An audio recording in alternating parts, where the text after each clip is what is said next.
Hello friends, math के मैथॉन में आपका स्वागत है। आज हम लोग पॉलिनोमियल पे आधारित वीडियो सीरीज को शुरू करेंगे। तो सबसे पहले हम लोग ये जानने का प्रयास करेंगे इंट्रोडक्शन ऑफ पॉलिनोमियल, यानी पॉलिनोमियल क्या होता है।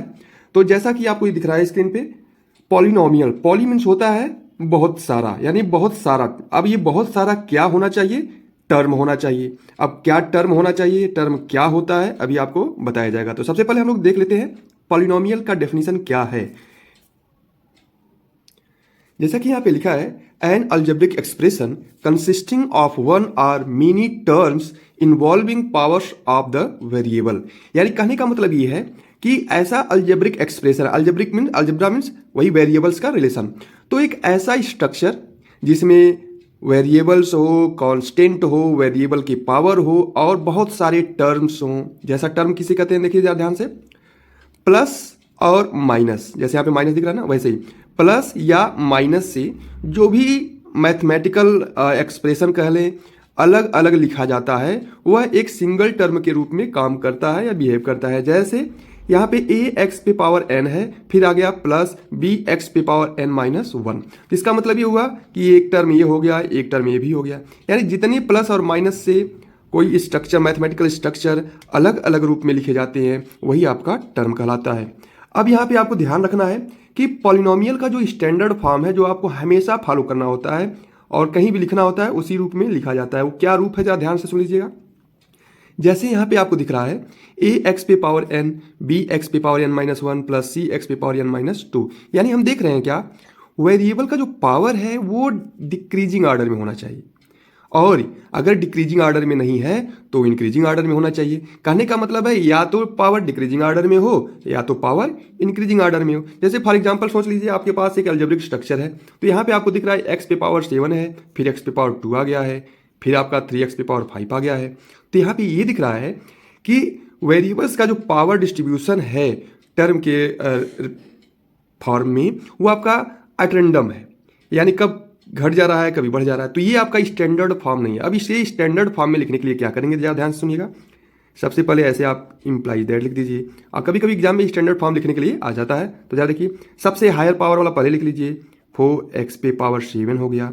फिर आप जो है देख लीजिए कौन सा है जिसका पावर जो है इससे कम है, तो ये आपका 5 है, तो इसका सिंबल माइनस है, तो यहाँ पे माइनस 3x पे पावर 5 हो गया।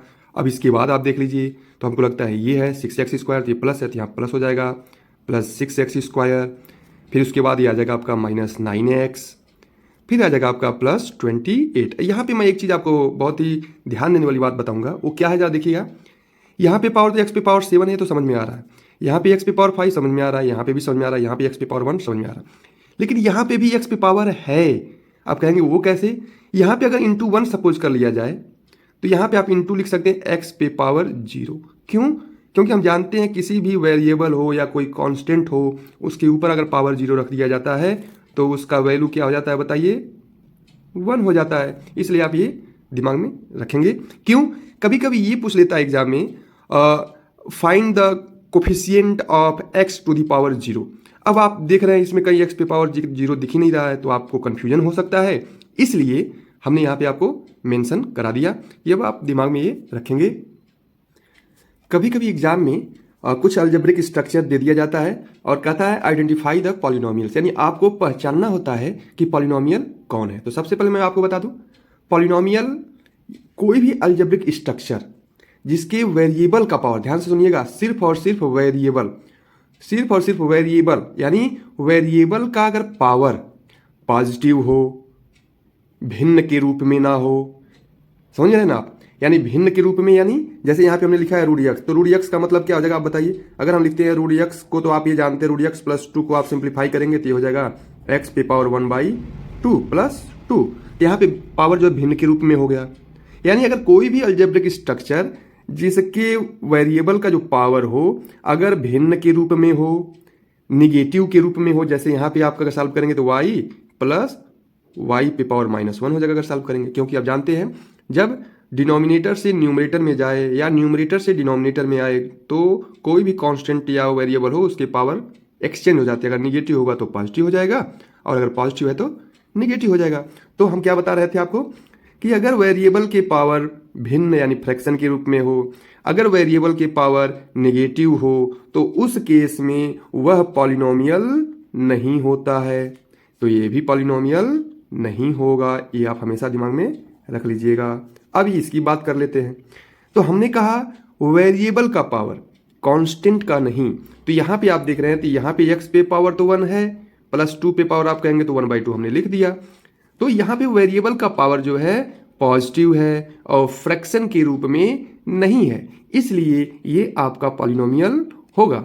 आई होप आपको पॉलिनोमियल पहचानने आ गया होगा। अगर एग्जाम में आता है तो आप इस तरीके से पॉलिनोमियल को पहचान सकते हैं। अब बात कर लेते हैं कि पॉलिनोमियल कितने तरीके का होता है। जैसे आप जानते हैं कि कोई भी चीज़ जो है किसी बेस यानी किसी आधार के ही ऊपर हम किसी चीज़ को वर्गीकृत यानी क्लासिफाई करते हैं। जैसे आप किसी इंसान को वर्गीकृत करना चाहते हैं तो आप कहेंगे मोटा पतला भी हो सकता है, आपका ये भी आधार हो सकता है। सांवला गोरा यानी उसका कलर भी आपका हो सकता है। किस इंसान का जो हेयर कर्ल है, किसका स्ट्रेट है, इसके बेस पे भी आप क्लासीफाई कर सकते हैं। किसी व्यक्ति का या जो इंसान है उसकी हाइट को बेस मान करके भी आप क्लासीफाई कर सकते हैं। ऐसे ही पॉलिनोमियल को भी क्लासीफाई यानी वर्गीकृत करने का दो आधार माना गया है। एक आपका टर्म है और दूसरा डिग्री है। तो टर्म हमने आपको बता दिया है क्या होता है और डिग्री क्या होता है ये जान लिया जाए। कोई भी पॉलिनोमियल हो, जैसे मान लीजिए फॉर एग्जांपल हमने लिख दिया यहाँ पे x² + 3x + 2, फॉर एग्जाम्पल के लिए आपको समझाने के लिए मैं बात कर रहा हूं। तो यहां पे जो हाईएस्ट पावर ऑफ वेरिएबल्स है इन दिस अलजेब्रिक स्ट्रक्चर वो है 2। तो जो हाईएस्ट पावर ऑफ वेरिएबल होता है वही उस पॉलिनोमियल का डिग्री बन जाता है। तो यहां पे इस पॉलिनोमियल का जो डिग्री होगा वो आपका 2 होगा। तो आई होप आपको डिग्री का कॉन्सेप्ट समझ में आ गया होगा और टर्म का हमने बताया। यानी पॉलिनोमियल का जो क्लासिफिकेशन है वो टर्म के आधार पे भी किया जाता है और डिग्री के भी आधार पे किया जाता है। तो अब देखा जाए टर्म के आधार पर क्या नाम दिया गया है। यहाँ दिया गया है, देख रहे हैं आपको मोनोनोमियल। मोनो जैसे कार्बन मोनोऑक्साइड, मोनो मतलब एक होता है, यानी जिसमें एक टर्म हो उसे मोनोनोमियल कहते हैं। पावर कितना भी हो, 10, 20, 25 कुछ भी हो, लेकिन एक टर्म हो यानी इसमें कहीं प्लस माइनस ना दिखे, तो ये आपका सिंगल टर्म है, इसलिए मोनोनोमियल हो गया। अब देख लेते हैं डिग्री के बेस पर। तो यहां लिखा है लीनियर पॉलिनोमियल। अब लीनियर पॉलिनोमियल का मतलब होता है क्या, डिग्री 1। अब देख लीजिए यहाँ पे जो एग्जांपल है, यहाँ पे हमने लिखा है x + 1, तो इसमें तो 2 टर्म है, लेकिन यहाँ पे जो डिग्री है इसका हाईएस्ट डिग्री है वो 1 है, इसलिए डिग्री के आधार पे इसे कहा जाता है लीनियर। क्यों लीनियर कहा जाएगा, जब आप x + 1 का ग्राफ खींचेंगे तो आपको स्ट्रेट लाइन मिलता है और उसी स्ट्रेट लाइन को लाइन भी कहते हैं, उसी लाइन से लीनियर बना है, इसलिए आपको x + 1 यानी जिसका डिग्री 1 होता है ऐसे अलजेब्रिक स्ट्रक्चर को लीनियर पॉलिनोमियल कह दिया जाता है। अब आगे देख लिया जाए क्या है। अब यहाँ लिखा है बाइनोमियल। बाई मतलब होता है 2। तो अब देख रहे हैं यहाँ पे कितने टर्म है, एक टर्म ये हो गया, एक टर्म ये हो गया, क्योंकि एक ही प्लस साइन दिख रहा है यहाँ पे। तो अब ये हो गया 2 टर्म वाला यानी बाइनोमियल हो गया। अब डिग्री कुछ भी हो इससे कोई मतलब नहीं है। अब यहाँ देख लिया जाए y² + y + 4। अब यहाँ पे जो है डिग्री जो है वो 2 हो गया इस पॉलिनोमियल का, यानी हाईएस्ट पावर ऑफ वेरिएबल 2 है, इसलिए 2 वाले पॉलिनोमियल को क्वाड्रेटिक पॉलिनोमियल कहा जाता है।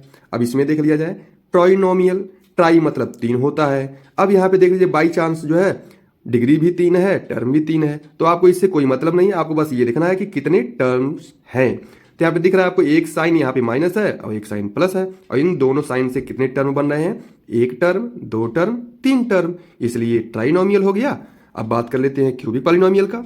तो क्यूबिक पॉलिनोमियल में देख रहे हैं आप डिग्री कितना होना चाहिए, 3। तो यहाँ पे आपका डिग्री 3 है, इसलिए इसे क्यूबिक पॉलिनोमियल भी कह सकते हैं। ये भी क्यूबिक पॉलिनोमियल है अगर डिग्री के बेस पे आप कहेंगे, ये समझ लीजिएगा। अब जरा देखते हैं, अब देख लेते हैं कोफिशिएंट ऑफ वेरिएबल क्या होता है किसी भी पॉलिनोमियल। ध्यान से देखिएगा, मैं आपको पॉलिनोमियल का एक से छोटा कॉन्सेप्ट या टर्मिनोलॉजी बताऊंगा और एक जो हाई लेवल का कॉन्सेप्ट होता है वो भी मैं आपको समझाने का प्रयास करूंगा, तो वीडियो के साथ आप बने रहिए।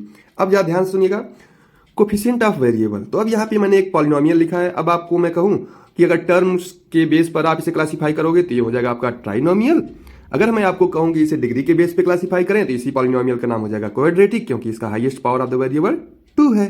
तो अब जरा देख लीजिएगा, अगर मैं कहता हूं कोफिशिएंट ऑफ x² का मतलब ये होता है कि उस वेरिएबल के साथ कौन सा कांस्टेंट वैल्यू है, तो ये हो जाएगा आपका 3। याद रखिएगा साइन के साथ लिखा जाए तो और अच्छा होगा, कैलकुलेशन करने में आपको कोई प्रॉब्लम नहीं आएगी। अब मैं अगर कहूं कोफिशिएंट ऑफ x, तो आपका हो जाएगा -7। हमेशा साइन के साथ लिखा जाता है। अब जो बहुत ही इंपॉर्टेंट है, जरा देखिएगा, coefficient of x to the power 0। अब आप कहेंगे सर यहाँ पे तो है ही नहीं है, तो लिखिएगा। तो ऐसा कतई नहीं है। हमने आपको समझाया है कि x पे पावर 0 यहाँ लिखा जा सकता है। क्यों? क्योंकि इसका x पे पावर 0 का वैल्यू 1 होता है और 1 से मल्टीप्लाई करने पे कोई फर्क नहीं पड़ता है। तो x पे पावर 0 का कोफिशिएंट हो जाएगा क्या? 2। आई होप ये वीडियो आपको यूजफुल लगा होगा। अगर यूजफुल लगा है तो वीडियो को लाइक और चैनल को सब्सक्राइब जरूर करें। धन्यवाद। आज के लिए बस इतना ही।